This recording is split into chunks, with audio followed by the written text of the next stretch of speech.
Halo pemirsa podcast Parlemen DPRD Provinsi Jawa Tengah. Kita jumpa lagi hari ini bersama saya Septiana Devi dan 3 narasumber yang sudah siap untuk membahas tentang Jateng Bersinar, Jateng Bersih dari Narkoba. Menarik topik kita karena dekat dengan Hari Anti Narkotika Internasional yang diperingati setiap tanggal 26 Juni. Nah, bagaimana terkait dengan kasus-kasus narkoba yang ada di Jawa Tengah? Kemudian kasus-kasus yang sudah diungkap, bahkan mungkin ada juga yang belum diungkap, dan bagaimana resiko sebetulnya terkait dengan kesehatan. Pagi hari ini kita akan bahas bersama dengan 3 narasumber. Yang pertama saya akan sapa terlebih dahulu Ketua Komisi DPRD Provinsi Jawa Tengah, Ibu Dr. Messi Widyastuti Mars dari Dapil 12 Kabupaten Tegal, Kabupaten Brebes dan Kota Tegal. Bu Messi, selamat pagi. Selamat bertemu. Selamat bertemu lagi. Salam sehat. Salam sehat, salam semangat. Ibu, kalau bertemu dengan Bu Messi itu hawanya pengen konsultasi ya? Oh. Monggo ya. Tapi hari ini saya tidak mau konsultasi, Bu, tapi kita akan membahas terkait dengan permasalahan narkoba. Terlebih baru-baru saja ada kasus pengungkapan di Kabupaten Tegal, Bu. Dapil Ibu ya. Nanti kita akan bahas ya Ibu ya. Baik, kemudian juga di samping Bu Messi kita akan sapa juga mewakili Kepala BNN Provinsi Jawa Tengah. Ada Mas Jamaluddin Ma'ruf S. Farm APT, Ketua Tim Pencegahan dan Pemberdayaan Masyarakat BNNP Jawa Tengah. Mas Jamal, selamat pagi. Selamat pagi Mbak Devi, selamat pagi pemirsa. Salam sehat tanpa narkoba. Salam sehat tanpa narkoba. Saya sapa Mas agar awet muda selalu. Boleh. Mas Jamal ya, oke. Mas Jamal ini dekat sekali dengan para pengedar yang telah ditangkap? Kalau saya sebenarnya lebih dekatnya kepada masyarakat yang perlu kita edukasi untuk mendapatkan informasi yang tepat terkait dengan bahaya penyalahgunaan narkoba. Oke, berarti hari ini hari yang tepat ya untuk bisa menyosialisasikan terkait bahaya penyalahgunaan narkoba. Baik, dan di samping saya sudah ada narasumber juga dari Ketua DPD Geram Jawa Tengah, Mas Hafid Sungkar. Mas Hafid. Selamat pagi. Selamat pagi, salam sehat. Salam sehat juga semuanya pemirsa. Selamat pagi, salam anti narkoba. Salam anti narkoba. Geram, Gerakan Anti Madat. Gerakan rakyat anti madat. Gerakan Rakyat Anti Madat yang dekat juga nih dengan sosialisasi anti penyalahgunaan narkoba. Betul, ya. kita Mas banyak Hafid, di ya. preventif ya, di penyuluhan pencegahan. Oke, penyuluhan dan juga pencegahan bahaya narkoba. Baik, kita akan membahas terkait dengan mewujudkan bersama warga Jawa Tengah bersih dari narkoba atau Jateng Bersinar. Nah, kita mau ngobrol dulu dengan Bu Dr. Messi. Bu Messi sebagai anggota Dewan, sebagai Ketua Komisi DPRD Provinsi Jawa Tengah, bagaimana melihat permasalahan narkoba khususnya di Jawa Tengah ini, Bu Messi? Pagi Mas Devi, pagi semua pendengar, pemirsa TV Podcast Parlemen pada pagi hari ini. Saya kebetulan ditugasi sebagai Ketua Komisi E di DPRD Provinsi Jawa Tengah. Masalah narkoba ini tentunya kalau kita melihat dampaknya dan masa depan bangsa tentunya sangat-sangat berbahaya dan sangat-sangat merugikan bagi anak bangsa pada saat ini yang ingin berkembang menjadi lebih baik dan menjadi yang bisa bersaing dengan negara lain di masa mendatang. Dengan generasi emasnya tentunya kita sangat-sangat prihatin dengan keadaan perkembangan pemakai narkoba di Jawa Tengah ini, sehingga perlu kita bersama-sama untuk mengatasi. Jadi sangat-sangat berbahaya dan sangat-sangat merugikan untuk perkembangan bangsa dan negara, khususnya kaum remaja yang menggunakan. Baik, jadi kita tidak terbayang ya Bu ketika nanti 2045 dipimpin sama remaja-remaja mantan pecandu narkoba atau dulunya pernah pakai narkoba, di mana itu pasti untuk sistem syarafnya, kemudian tubuhnya sudah tidak seperti sedia kala. Dan Mas Devi, kalau sudah sekali kena narkoba, untuk sembuh itu sulit. Sehingga orang-orang yang anak muda sekarang ini yang sudah pernah kecanduan narkoba itu akan berulang lagi begitu. Bahkan ada seorang dokter, Dr. Ismet, ahli kejiwaan itu menyebutkan memang harus sampai didor sampai baru bisa selesai. Oke, agak serem ya Mas Jamal.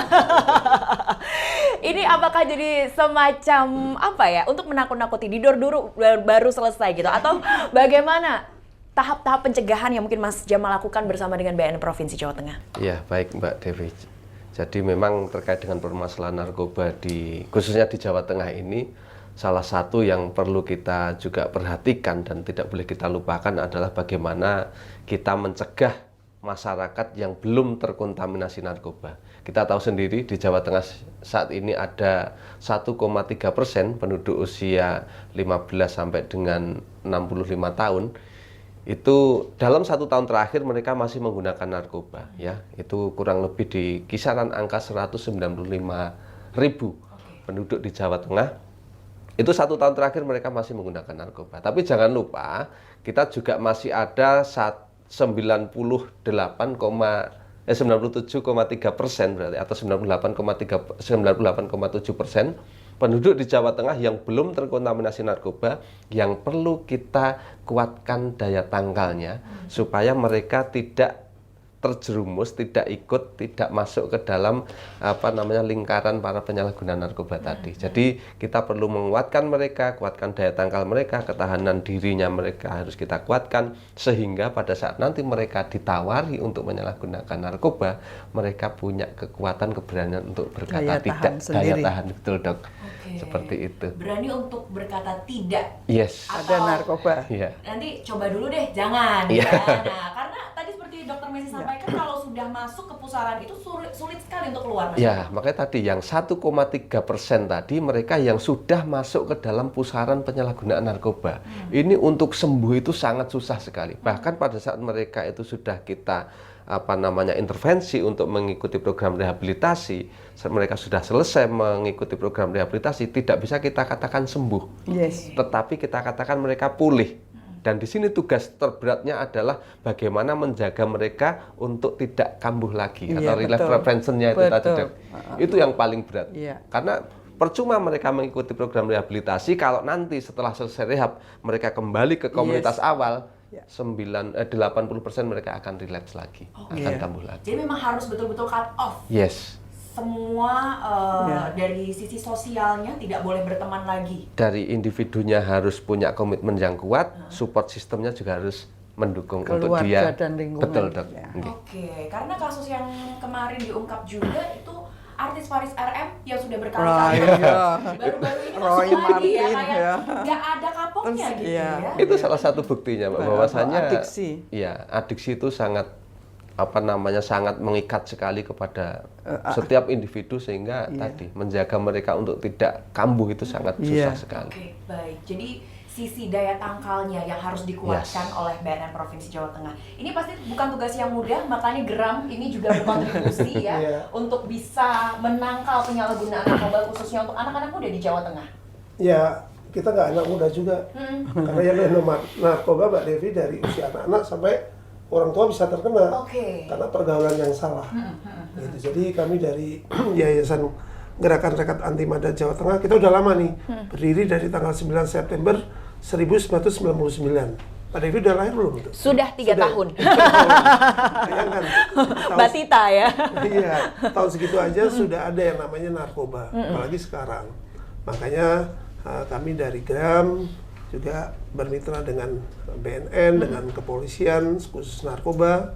Kita selalu memberikan penyuluhan ya kepada generasi muda agar mereka untuk jauhi yang namanya narkoba. Kita jangan hanya mengandalkan aparat penegak hukum, dalam hal ini BNN atau kepolisian, karena jumlah mereka terbatas. Ini harus ada peran serta masyarakat untuk ikut memberi informasi kepada masyarakat untuk jauhi yang namanya narkoba. Itu, Mbak. Oke, baik. Nah, ketika mereka diberikan sosialisasi, responnya seperti apa? Acuh tak acuh kayak, enggak, di sekeliling saya tidak ada kok yang jadi pengedar narkoba, tidak ada yang jadi pengguna narkoba, atau seperti apa? Gini, narkoba ini ingat seperti virus. Sewaktu-waktu kalau di daerah tersebut atau wilayah tersebut tidak di stop atau nggak dicegah, akan menjalar kemana-mana. Jadi harus adanya Mbak Devi, masyarakat harus, self-demand harus ada, tanda petik harus, masyarakat harus dikasih tahu untuk seperti itu. Makanya saya pagi ini sangat mendukung ada Bu Dokter, kebetulan beliau adalah Komisi E yang membidangi kesehatan dan pendidikan ya, Bu Dokter. Nah ini penting, saya sudah menyurati Kepala Dinas Pendidikan Jawa Tengah, Kepala Dinas Kesehatan, agar mereka juga ikut serta mendukung kegiatan namanya pencegahan narkoba.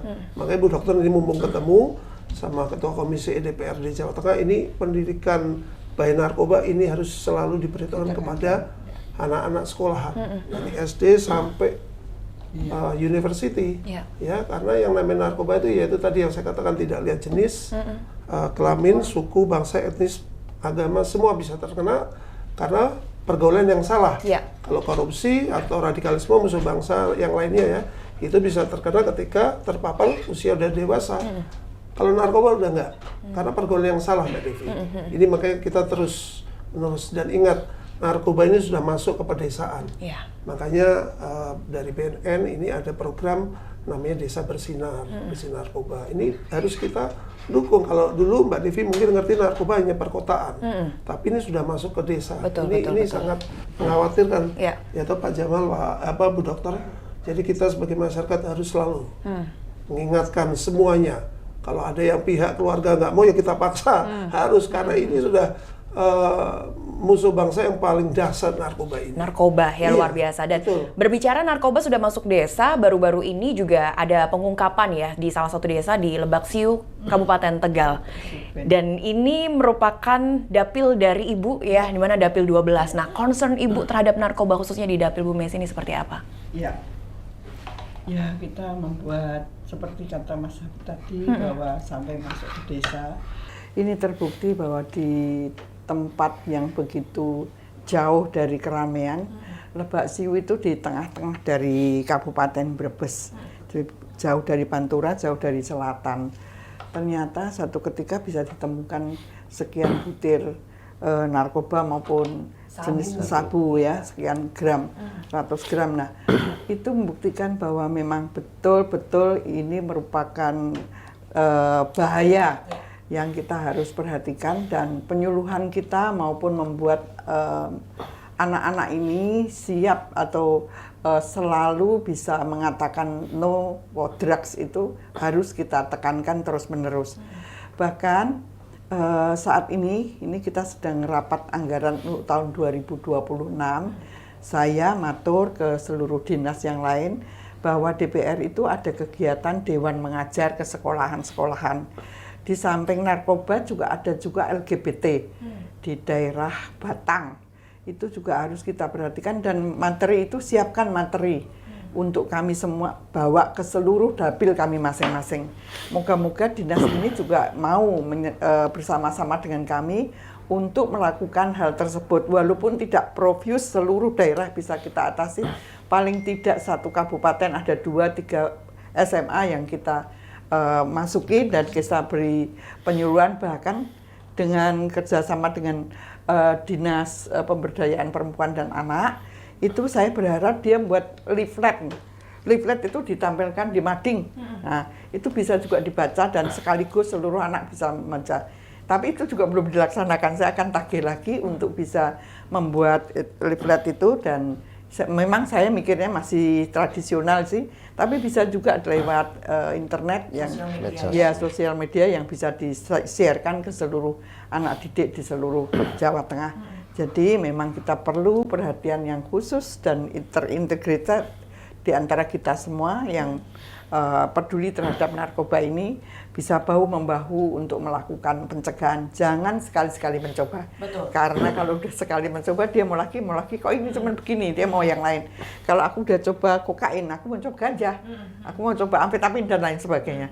Nah, itu harus kita tekankan kepada anak-anak didik kita di seluruh Jawa Tengah. Oke, baik. Dan mungkin bisa menggandeng BNN juga, Ibu ya? Iya. Karena betul. BNN juga kerap kali masuk dari sekolah-sekolah ya, betul, Mas Jamal ya. Dan ini kalau edukasi yang diberikan BNN, apakah termasuk jenis-jenis narkoba? Karena beberapa waktu lalu kita sempat ngobrol, jenis narkoba ini semakin kesini semakin beragam, bahkan kemasannya tidak langsung berbentuk narkotika, seperti itu ya, obat permen. Gitu. Iya, permen. Nah, ini bagaimana Mas sosialisasi terkait dengan produk-produk yang ternyata di dalamnya ini mengandung narkotika? Ya, jadi memang kami punya strategi khusus untuk mengedukasi masyarakat, khususnya di wilayah Jawa Tengah, tetapi juga kami akan atau melihat audiens kita itu siapa.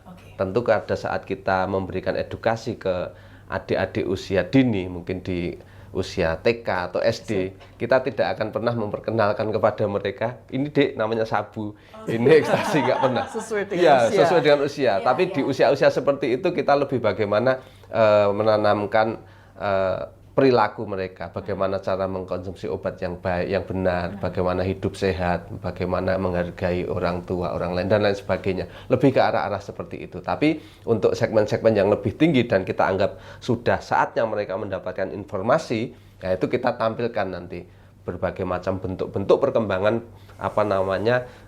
peredaran narkoba saat ini. Seperti yang tadi Mbak Devi sampaikan, memang betul bahwasanya saat ini kemasan-kemasan atau bentuk produk narkotika itu tidak seperti dulu. Mungkin dulu orang akan sangat terbatas mendapatkan jenis-jenis DA narkotika seperti amfetamin atau metamfetamin, biasanya dalam bentuk kristal, harus dibakar, disedot pakai bong dan lain sebagainya. Heroin harus disuntik ke pembuluh darah dan lain sebagainya. Tapi sekarang perkembangan jenis-jenis narkotika dan sediaan-sediaan yang sudah beredar di masyarakat itu sangat susah untuk dideteksi. Bahkan beberapa sudah kita temukan ada jenis keripik pisang mengandung narkotika. Jadi seperti itu, Dok. Jadi untuk mengkonsumsi narkoba sekarang orang tidak perlu ngumpet kalau sudah punya niat untuk menyalahgunakan. Ada yang bentuk keripik pernah diungkap juga. Jadi kita melihatnya mereka mengkonsumsi keripik, ternyata yang dikonsumsi adalah makanan yang mengandung narkoba. Bahkan kita pernah ungkap juga di Jawa Tengah brownies ganja, Dok. Satu loyang harganya 400.000 pada saat itu. Mahal ya? Ya, terlihatnya memang seperti orang makan brownies, tapi itu sedang mengkonsumsi narkotika. Nah, hal-hal seperti ini tentu tidak bisa kita deteksi. Bahkan saya pun tidak akan tahu apakah brownies atau keripik itu mengandung narkotika atau tidak selama itu belum kita uji laboratorium. Sehingga tidak bisa kita deteksi dengan kasat mata. Untuk itu tadi, bagaimana kita menanamkan kepada masing-masing individu supaya mereka tidak terlintas untuk menyalahgunakan narkotika. Karena tadi sekali mereka sudah terlintas, aku pengen nyoba. Sediaan sudah begitu banyak ada di sekitar mereka, di masyarakat, tinggal mereka mau pilih yang mana. Bahkan ada narkotika bentuk cair, Mbak Dev. Seperti apa? Minuman. Ini, Dok, seperti obat tetes mata itu. Jadi bentuknya cairan, nanti dimasukkan ke dalam air mineral. 1-2 tetes nanti tidak akan merubah warna, tidak merubah bau, tidak merubah rasa. Seperti pengganti gula stevia yang ditetes. Mungkin seperti itu. Jadi memang dia bentuknya sediaannya cairan. Itu kalau ditaruh di dalam air mineral, dibawa ke sekolah, ke kampus, ditenteng kemana, nggak ada yang tahu. Sudah sampai seperti itu sekarang. Bahkan ada juga yang sudah dikemas atau disamarkan atau dicampurkan ke dalam liquid rokok elektrik. Yes. Itu pun ada, Dok. Nah, sudah mengerikan itu Bapak Ibu sekalian, sediaan-sediaan narkotika yang sengaja diproduksi oleh jaringan-jaringan narkotika untuk mengelabui petugas dan untuk memudahkan calon-calon pecandu baru ini mengkonsumsinya.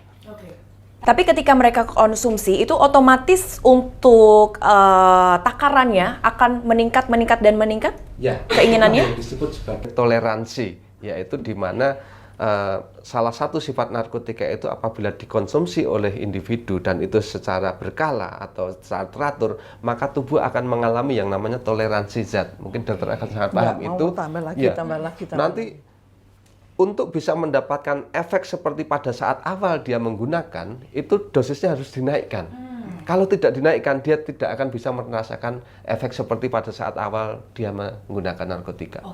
Jadi lama-lama udah biasa aja, makanya tambah lagi dosisnya, tambah lagi. Akhirnya overdosis. Akhirnya overdosis tadi, ujung-ujungnya pasti ke situ. Dan bertemu ke yang maha kuasa lebih.